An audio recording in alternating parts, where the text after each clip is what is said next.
In 1945, Britain stood victorious. Churchill waved to crowds in London. The king gave speeches. Parades filled the streets. Soldiers returned home to ticker tape and cheering. The Nazi flag had fallen in Berlin. The rising sun had set over Tokyo. Britain had won the greatest war in human history. But behind closed doors in Westminster, the Chancellor of the Exchequer held a secret document, a bill, the real cost of winning World War II. And when you see the numbers, you'll understand why the British Empire collapsed within 15 years of victory. Let's go back to 1939, before the first bomb fell. The British Empire wasn't just powerful, it was incomprehensibly vast. 24% of Earth's land surface flew the Union Jack. 450 million subjects owed allegiance to the crown. The Royal Navy ruled the waves with 15 battleships, 7 aircraft carriers, and over 300 surface warships, more tonnage than the next two navies combined. London wasn't just a capital, it was the financial center of the world, controlling 40% of global trade. Sterling wasn't just currency, it was money itself, backed by gold, trusted everywhere, the lingua franca of international commerce. When Britain spent a pound, the world accepted it like scripture. The empire didn't just have power, it was power incarnated across 5 continents. May 8, 1945. Victory in Europe, August 15, 1945. Victory over Japan. Britain had won. The photographs show celebration. The newspapers proclaimed triumph. The history books remember glory. But here's what they didn't tell you. Here's what got buried in the classified files. 7 financial mechanisms. 7 ways that winning the war bankrupted the empire. 7 costs hidden behind the victory parades. And by the time British politicians understood what had happened, by the time they read the bill in full, it was already too late. The empire was bleeding out, and the wounds were mathematical. Let me show you the bill, line by line. Cost number 1. Lend-Lease, the loan that wasn't. 1941. Britain is running out of money to fight. The treasury is nearly empty. Gold reserves are draining to America to buy weapons. Churchill faces a nightmare calculation. Britain needs tanks, planes, ships, ammunition. America has them. But Britain can't pay. So Churchill does what bankrupt empires do. He begs. He sends cables to Roosevelt pleading for help. And Roosevelt, seeing an opportunity, offers a solution. The Lend-Lease program. America will lend military equipment to Britain. Not sell, lend. It sounded like salvation. It was a trap. Because here's what they didn't tell the British public. It wasn't a gift. It was a loan. $31.4 billion worth of weapons, ships, food, and oil. In today's money, that's $440 billion. Every tank itemized, every plane recorded, every bullet counted and billed. And the terms? Britain would repay it. With interest. But the real cost wasn't the interest. It was the conditions buried in the fine print. Britain had to promise to dismantle imperial preference, the system of protected trade that had held the empire together for a century. The price of American weapons wasn't just money, it was the end of imperial trade. Britain took the deal because it had no choice. And with every Sherman tank that rolled off the boat, the empire signed away another piece of its economic sovereignty. Cost number 2, the sterling crisis, the currency that became fiction. Before the war, the pound sterling was as good as gold. Literally. It was backed by the largest gold reserves outside Fort Knox. When Britain spent pounds around the empire, those pounds were trusted, saved, held as wealth. But war spending shattered that trust. Britain printed money desperately. Not enough to cause inflation immediately, but enough to flood the empire with paper promises. And here's where the crisis formed. India, Egypt, South Africa, the colonies sent resources, troops, supplies to Britain. In return, Britain paid them in pounds, IOUs, sterling balances they called them. By 1945, India alone held 1.3 billion pounds in British IOUs. Egypt held hundreds of millions more. Across the empire, Britain owed 3.4 billion pounds. Here's the mathematical nightmare. That was more than the entire British money supply. Britain had written checks the empire couldn't cash. They couldn't print more pounds without destroying the currency's value. But they couldn't pay the debts without printing. The pound had become fiction, a promise backed by nothing but the fading prestige of empire. And every colony knew it. Cost number 3. The American Loan of 1945, the deal that killed the empire. December 1945. John Maynard Keynes, the most brilliant economist Britain had, stepped off a plane in Washington. His mission: beg America for money. Britain asked for a gift of $6 billion to rebuild.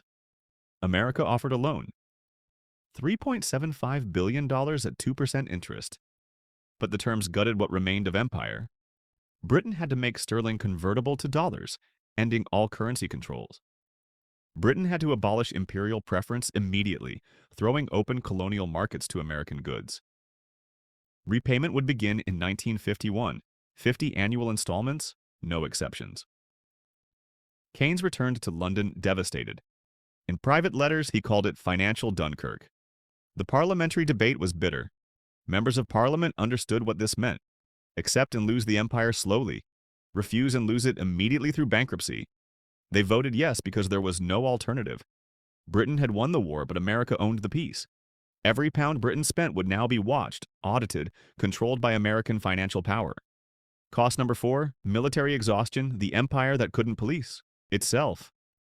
450,000 British dead, millions wounded, an entire generation of officers, pilots, engineers, leaders gone. But the human cost was just the beginning. The Royal Navy started the war with 300 warships. By 1945, many were obsolete, battle-damaged, or resting on the ocean floor. The RAF had burned through aircraft faster than factories could build them. The Army had exhausted divisions across 3 continents. And at home, Britain itself was shattered. London had absorbed 30,000 tons of bombs.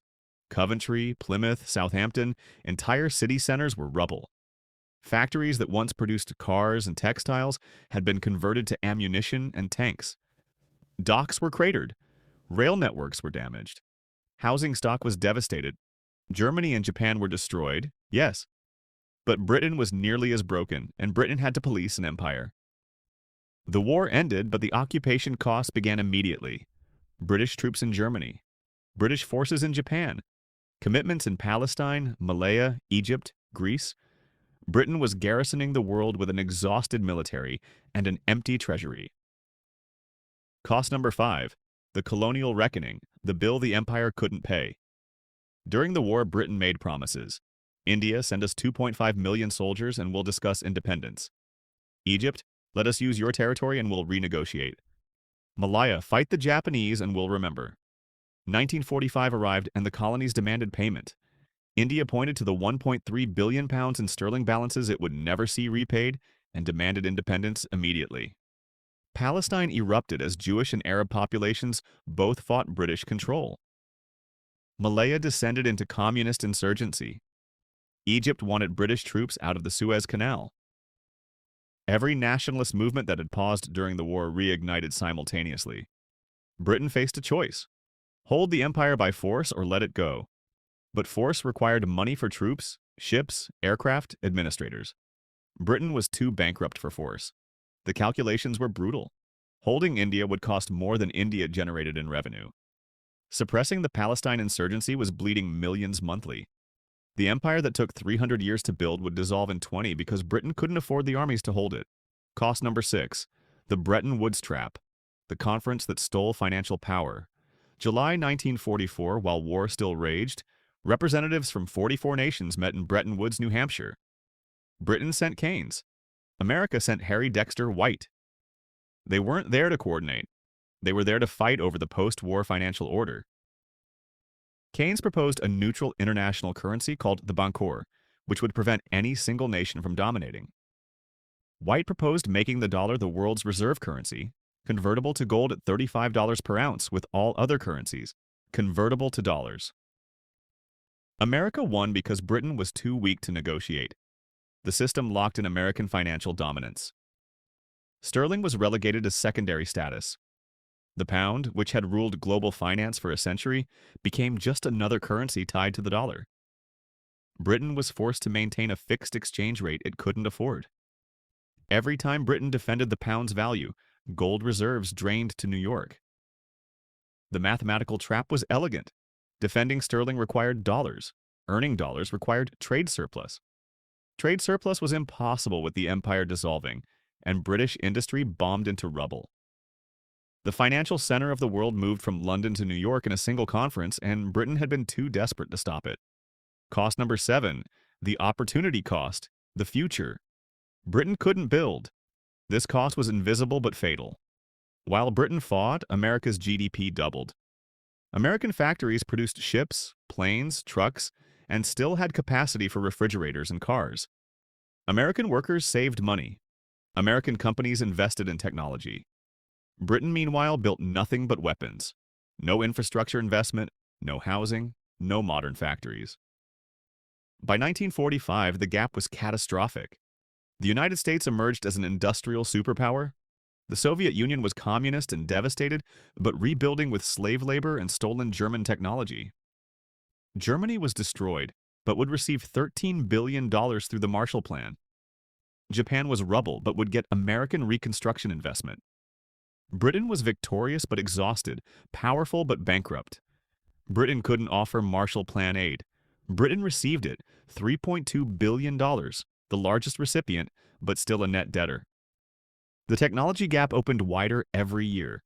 Britain had invented radar, jet engines, early computers, nuclear theory.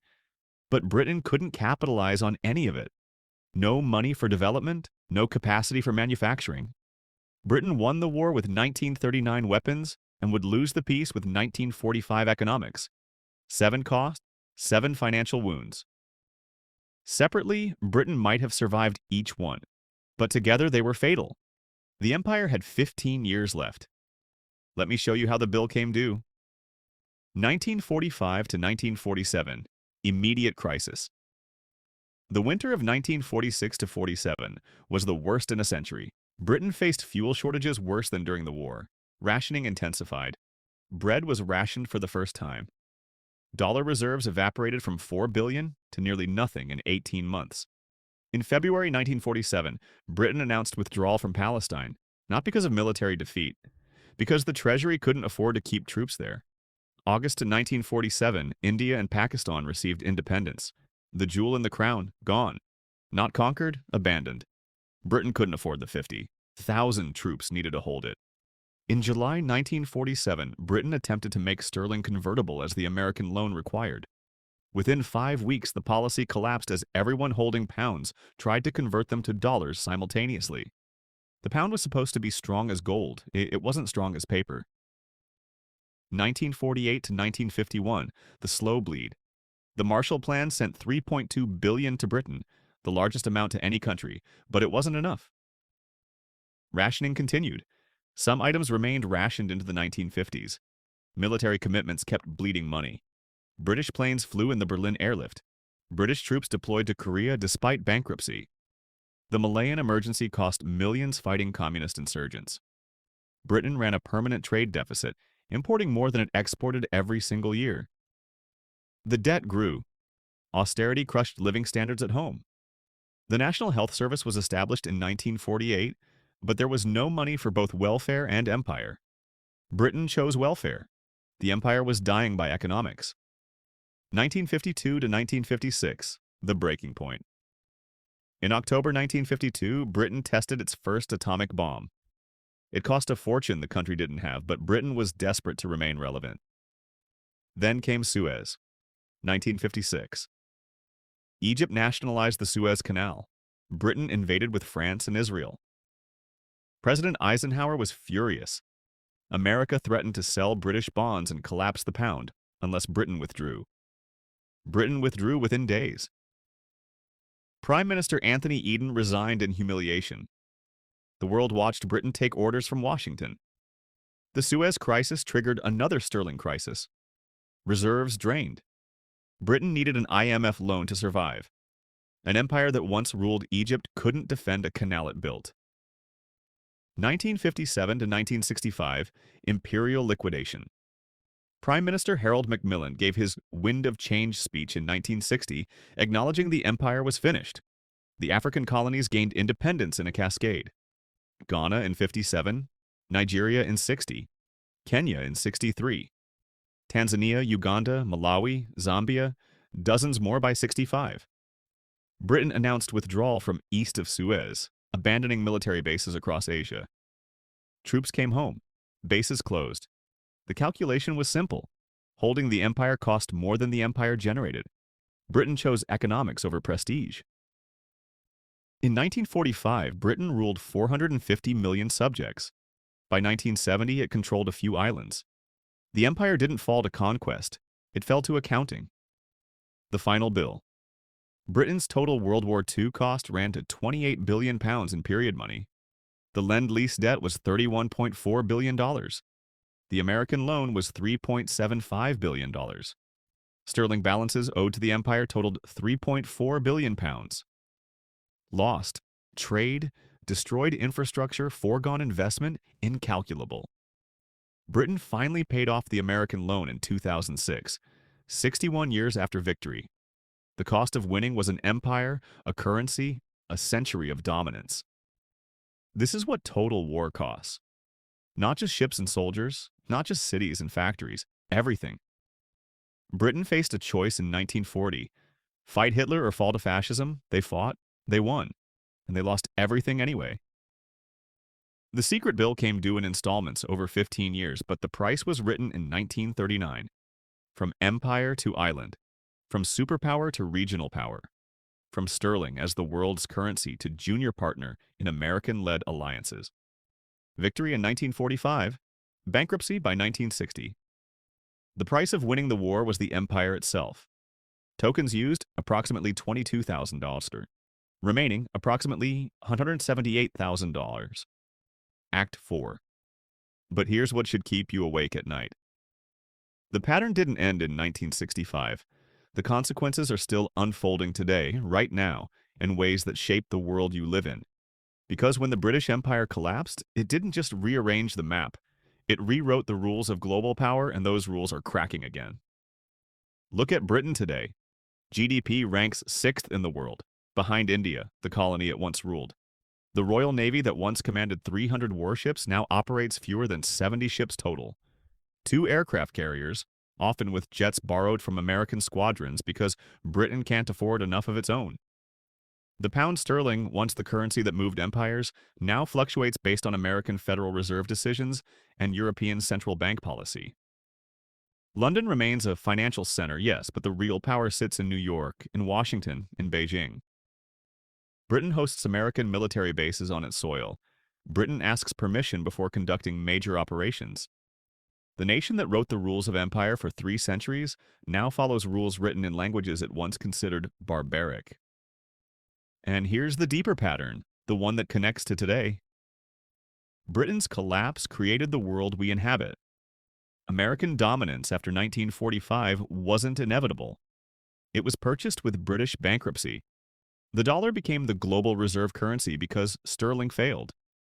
NATO exists because Britain couldn't defend Europe alone. The United Nations Security Council has 5 permanent members because Britain needed allies to maintain relevance. Every structure of the post-war world emerged from the financial corpse of the British Empire. But those structures are aging now. The American debt stands at $36 trillion. The dollar's reserve status faces challenges from digital currencies and Chinese trade agreements. Military commitments span the globe while infrastructure crumbles at home. And if you think that sounds familiar, if you recognize that pattern, you should. Because empires don't learn from each other's mistakes. They just repeat them with different currencies and newer weapons. Tokens used, approximately 25,000 remaining, approximately 175,000. Here's the tragedy nobody talks about. The British Empire didn't die from the bill itself. It died from the delusion that the bill could be ignored. Between 1945 and 1956, British politicians kept acting like a superpower while the Treasury screamed bankruptcy. They deployed troops they couldn't afford to conflicts that didn't matter. They maintained currency pegs that drained gold reserves. They hosted conferences and signed treaties as if sterling still mattered, as if the Royal Navy still ruled, as if the world hadn't already moved on. Denial isn't just a psychological state. It's a policy choice, and it's expensive. Every year, Britain pretended to be an empire cost billions that could have rebuilt factories, modernized infrastructure, invested in technology. Instead, that money went to garrison troops in Aden, patrol ships around Cyprus, maintain the fiction of global reach. By the time Harold Macmillan admitted the truth in 1960, the opportunity to transition gracefully had passed. Britain could have been Norway, rich and small and content. Instead, it became a middle power with delusions of grandeur and no money to fund them. And this is the pattern that should terrify you about today. Empires don't collapse when the bill arrives. They collapse when leaders refuse to read it. The Soviet Union kept spending on military parades, while breadlines stretched around blocks. Spain kept fighting wars in Flanders while silver ships sat empty in Seville harbor. Britain kept printing currency guides with King George's face on them while India walked away. The bill comes due slowly, then all at once. And the difference between controlled decline and chaotic collapse is whether you're honest about the math before the math becomes honest about you. Look at what Britain lost that can never be measured in pounds or dollars. The real cost wasn't the money, it was the future. In 1939, Britain led the world in radar technology, invented at Bawdsey Manor in Suffolk. British scientists split the atom. British engineers designed the first jet engine. British mathematicians built Colossus, the world's first programmable computer, at Bletchley Park. British physicists theorized nuclear fission. That wasn't just scientific achievement. That was the foundation of the next century of technology. And Britain couldn't capitalize on any of it. Alan Turing's computer designs went nowhere because there was no funding for development. Frank Whittle's jet engine was perfected by American companies with American money. British nuclear research moved to Los Alamos and stayed there. The brain drain started immediately after victory.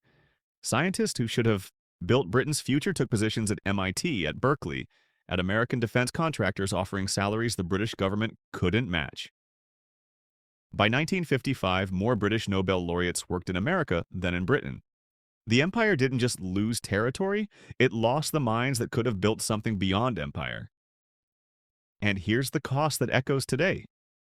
Britain pioneered the welfare state with the National Health Service in 1948, a genuine achievement born from wartime solidarity. But it couldn't afford both welfare and empire, both hospitals and aircraft carriers, both pensions and garrisons. So it chose welfare and abandoned global power. That choice was correct, even moral, but it wasn't free. Every choice has an opportunity cost, and Britain's cost was relevance. The nation that defeated Hitler couldn't cure its own decline. The empire that once shaped continents became a nation shaped by forces it no longer controlled, watching from the sidelines as America and the Soviet Union divided the world it once ruled.